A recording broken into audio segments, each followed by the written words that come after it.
Hey guys, Mike McFarland here, the Lake Fork Guide. Going to give you a fishing report for Monday, May 10th and Tuesday, May 11th. Let's talk about the lake first. All right, as of Saturday, water temperatures 67 to 71 in the main lake. Clarity 1 to 2 foot. I'm starting to see the Lake Fork green color. If you're on a bridge driving over and you look out, it should look Lake Fork green. That's really healthy water.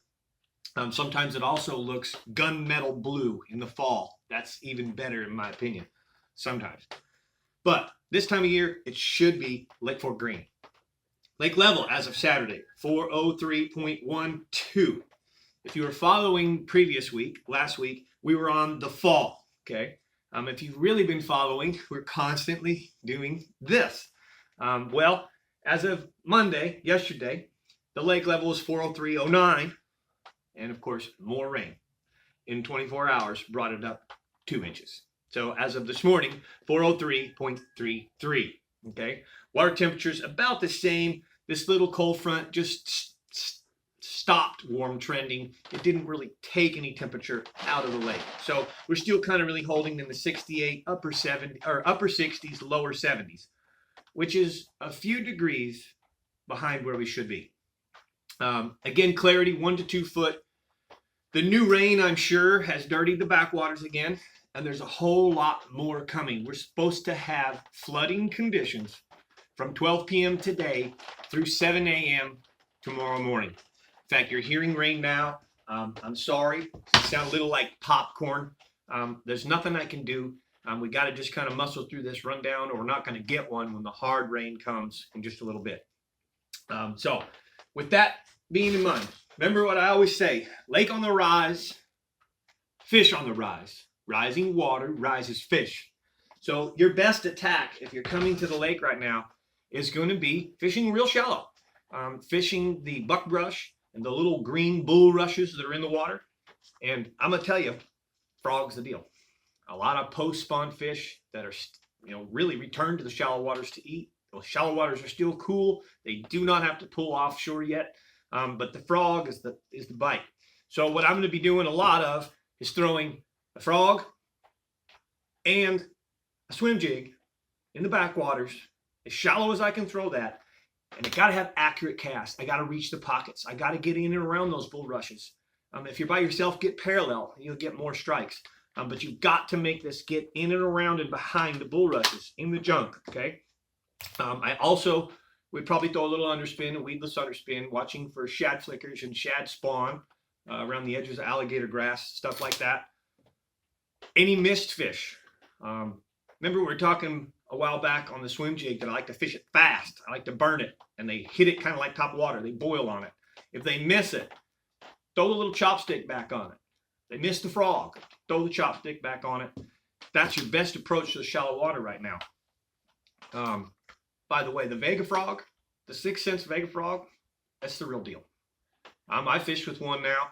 I throw a lot of Spro, have for many, many years. This thing's the real deal. It casts really, really well. It walks excellent. Got plenty heavy duty hooks for Lake Fork. That's the frog you probably should be throwing right now, shad colors, okay? But anyways, that's what I will be doing with the newest round of lake level rising, okay?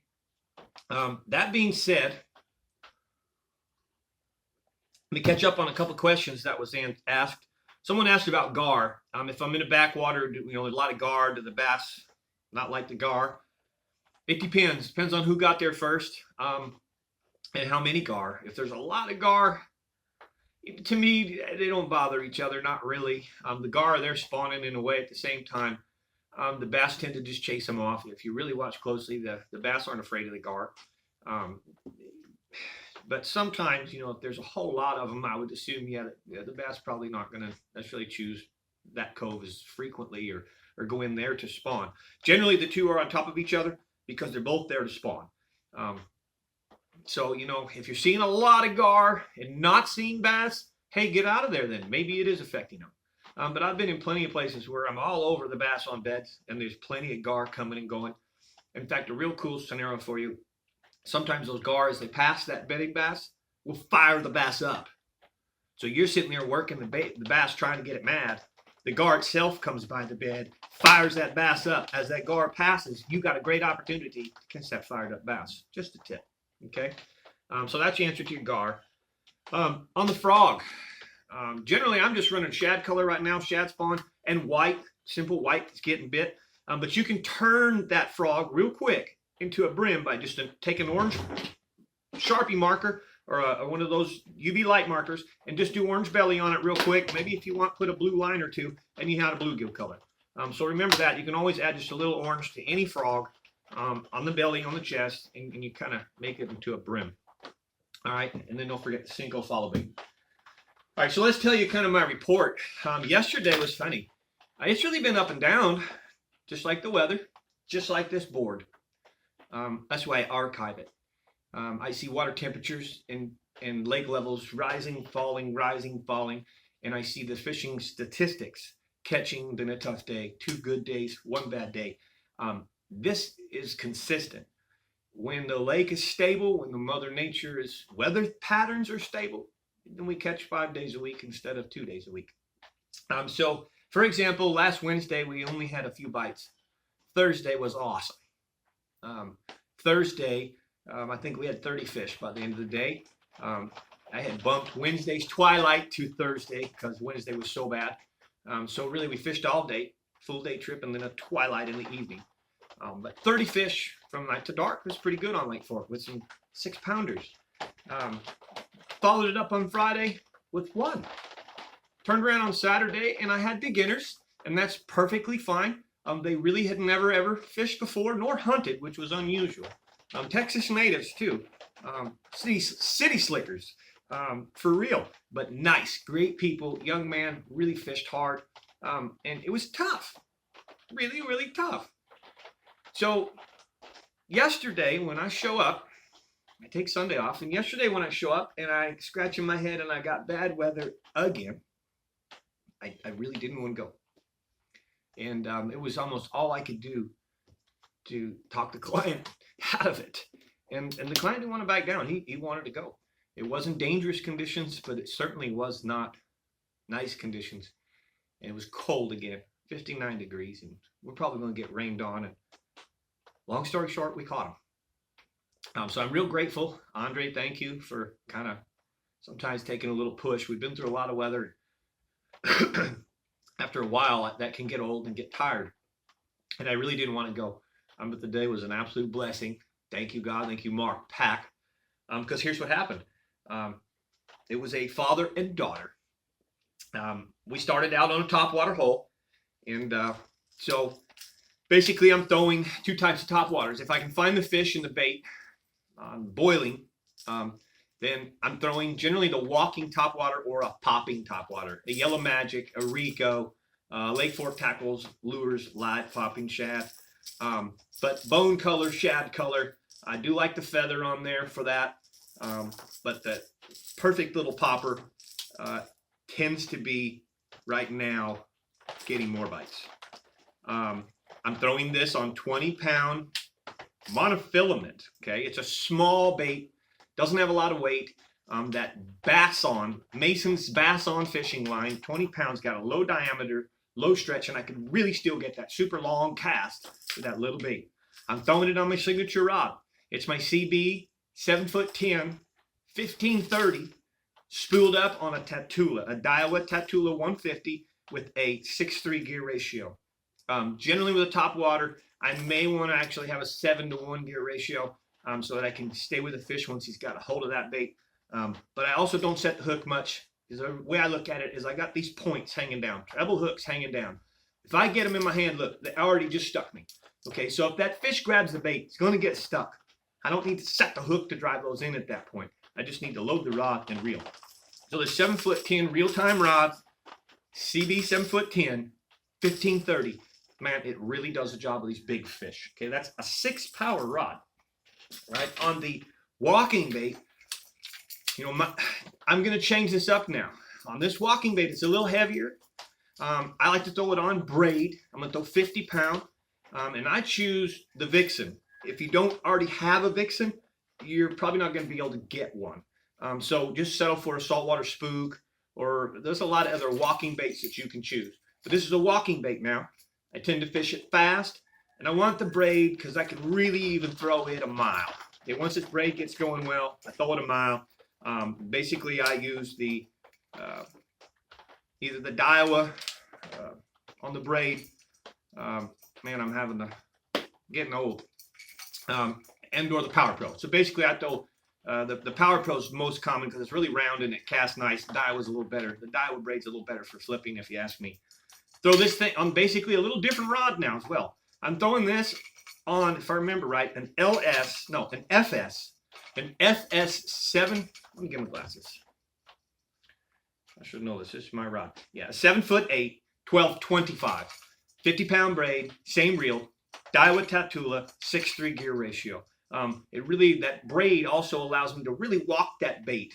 There's low stretch, it floats, and then really connected to this. The Vixen has a really unique, not only the one knocker sound, but beads in the head, so you can really hear it from a long ways away. When you make a long cast and start walking it, it'll blow your mind how you can hear it all the way out there. So sometimes they won't come all the way to the top. Okay, I noticed that the other day. They were boiling around us, but they were not hitting the popper. They were not hitting the walking bait. So we went to a fluke.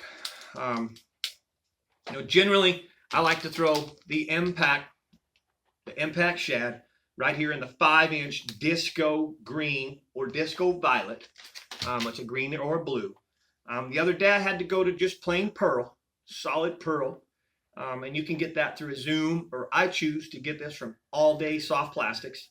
Mr. Nick Day pours a really, really good bait. And the uniqueness of it is he has it impregnated with scent, and it's super soft. It really, really, really makes a difference in action and how well the fish hold it or chew on it. That softness is realistic. So hats off to Nick Day on a really good pour. Check those products out. All Day Soft Plastics on Facebook. I throw this now on my 7'10". Now this is going to be more of like a worming rod. It's got a fast tip. I'm basically throwing it weightless.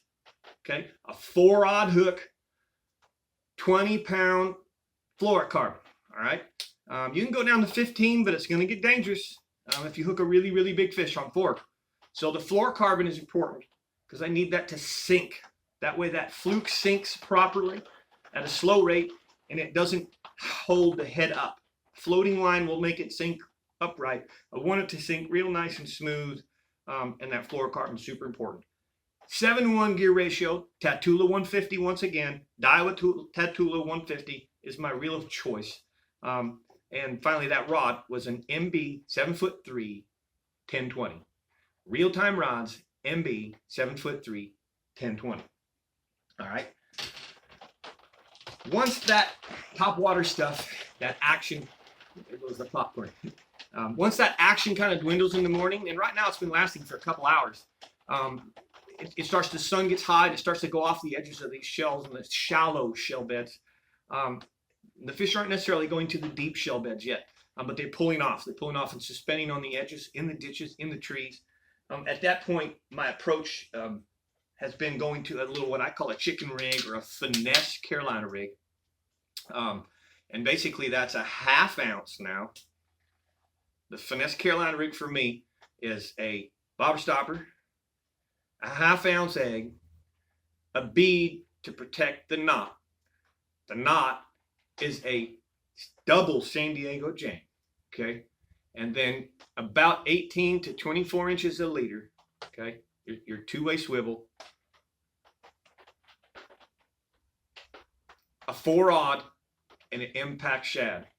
Right now, the two colors that I really like are the green pumpkin magic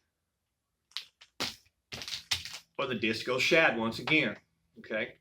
If you'll approach this just like the weightless jerkbait by itself, but attached to a ball and chain, and you'll fish it accordingly. Drag it only a little bit and snap it like a jerkbait.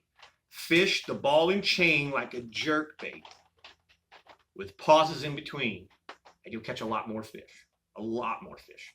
That makes this basically act just like a jerkbait underwater rather than just dragging. okay? And all this purpose of this is to cast it in those windy conditions and to get it to get it down deep, okay? So this little mini Carolina rig for me, when I put a fluke or an impact shad behind it, it's a jerk bait attached to a ball and chain. If I put a brush hog or a worm, I'm going to fish it a lot different. I'm going to drag it, pull it. I may still snap it a little, but a lot less, okay? Snap that bait on this rig, and you'll catch a lot of fish, especially around the shad spawn. All right. I know this is going to be a long one, guys, but we're coming to an end here. I am starting to catch fish offshore in the shell beds. I just had a pretty good day.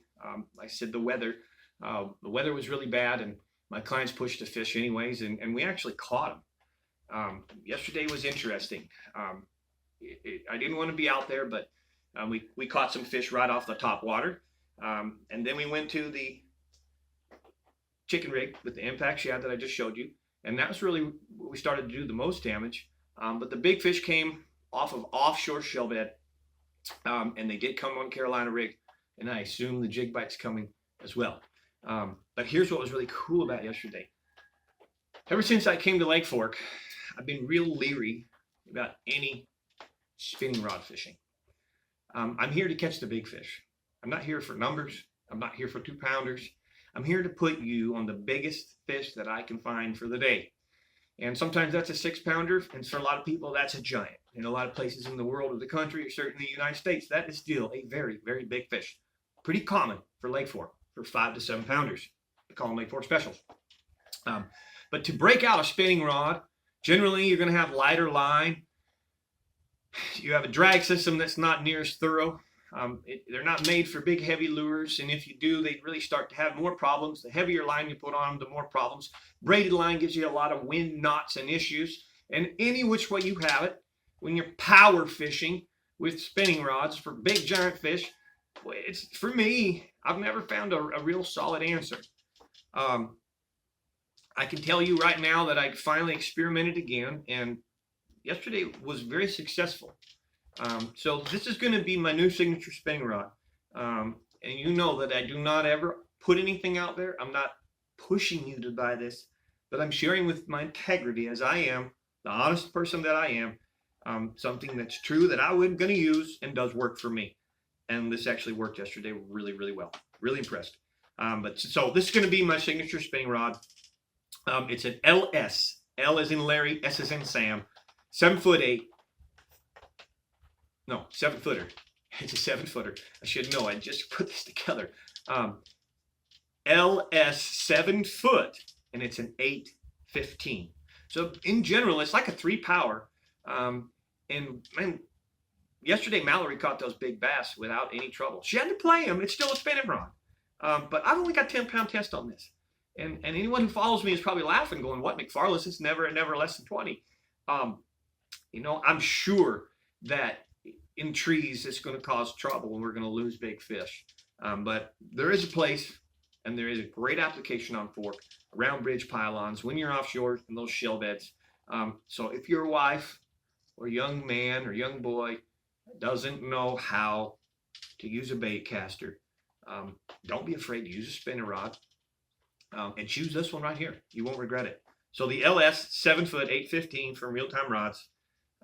Tell them to put the McFarland signatures on it. You'll get the keeper. You'll get the titanium tip. And I've actually spooled this one on a Daiwa Fuego 2500.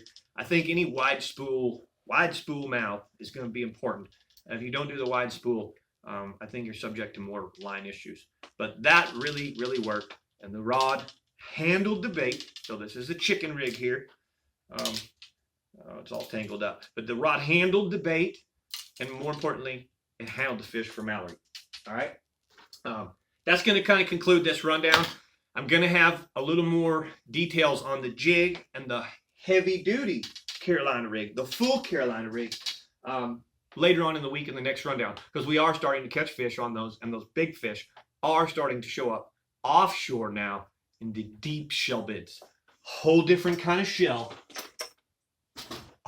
This is the deep shell beds that I fish.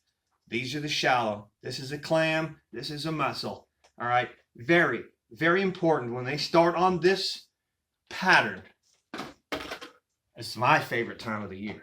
So the next couple of months, man, you want to learn something about shell beds, deep water fishing, it's time to go.